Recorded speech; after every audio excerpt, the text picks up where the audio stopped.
তারা নির্বিচারে মানুষকে হত্যা, ছাত্র ভাই বোনদেরকে হত্যা, তাদের শাস্তির আওতায় নিয়ে এসে হাসিনার কার্যকর হবে জনতার সামনে আমাদের মূল প্রত্যাশা এবং প্রাপ্তি এটাই।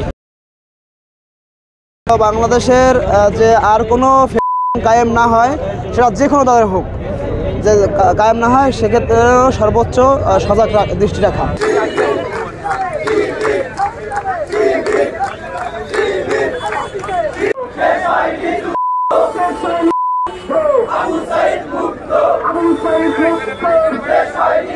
এখান থেকে আমরা মূলত বার্তা দিতে চাচ্ছি যে জুলাই অভ্যুত্থানের 1 বছর পূর্তি হয়েছে, কিন্তু আমরা এখন পর্যন্ত কোনো বিচার কার্যক্রম সম্মুখীনভাবে দেখতে পারি নাই। তো ইন্টারিম সরকারের কাছে আমরা এটাই আহ্বান জানাতে চাই যে দোষর যারা আছে তাদেরকে দ্রুত সময়ের মধ্যে গ্রেফতার করতে হবে এবং যারা গ্রেফতার অবস্থায় আছে তাদেরকে দ্রুত সময়ের মধ্যে বিচার কার্যক্রম সম্পন্ন করতে হবে।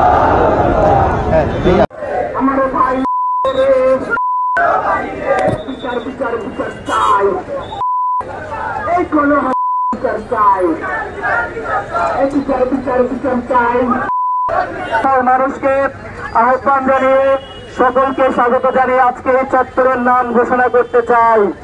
এই চত্বরের নাম আজকে থেকে আমরা ঘোষণা করছি জুলাই চত্বর। এই চত্বরের নাম ধরেই এখানে আগামী দিনে প্রতিটি আন্দোলন সংগ্রামের মধ্যে যাতে উজ্জীবিত থাকে জুলাইয়ের চেতনা, যেখান থেকে ন্যায় এবং ইনসাফের ঘোষণা হবে এই চত্বর থেকে ইনশাআল্লাহ। ভাইরা, আপনাদের সকলকে আজকে উদ্বোধনী অনুষ্ঠানে স্বাগতম জানাচ্ছি এবং এই জুলাই চত্বর থেকে আমরা আমাদের র্যালি শুরু করব। এখান থেকে আমরা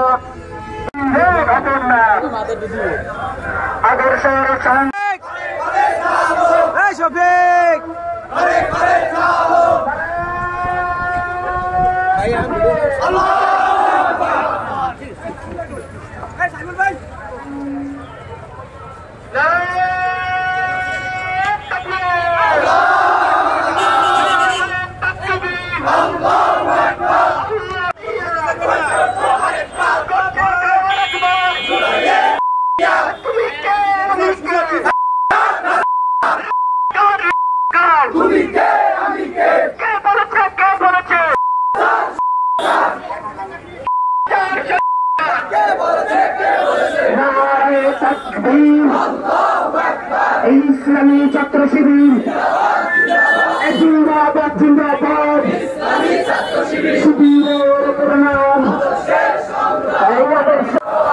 এই করছে আরেকবার জুলাইয়ের